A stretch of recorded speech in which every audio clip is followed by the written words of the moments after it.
কতটুকু বাড়তে পারো বারবার যখন আমি আল্লাহ ধরবো তো জীবনে শেষ করে ছাড়বো। সুবহানাল্লাহ পড়েন। আল্লাহ ফেরাউনকেও সুযোগ দিয়েছিলেন, ফেরাউন বাড়তে বাড়তে সীমা লঙ্ঘন করলে আল্লাহ পাক ধ্বংস করে দিলেন। নমরুদকে আল্লাহ পাক এইভাবে ধ্বংস করে দিলেন। আল্লাহ কাজ তোর চূড়ান্ত শক্তি যেই জায়গায় শেষ আমি আল্লাহ ওই জায়গা থেকে শুরু করি। আমার ভাইয়েরা, হযরত দাউদ আলাইহিস সালামকে নিয়ে এবার তালুত বাহিনী জালুতের বিরুদ্ধে যুদ্ধ করার জন্য রওনা হয়ে গেছে।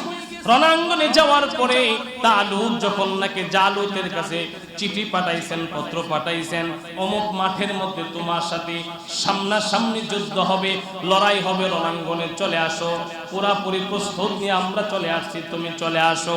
আমার ভাইয়েরা, জালুত দুর্গুপ্ত বাহিনী দূত পাঠায়া জানতে পারলেন তালুতের সংখ্যা মাত্র কয়েক হাজার। তালুতের সংখ্যা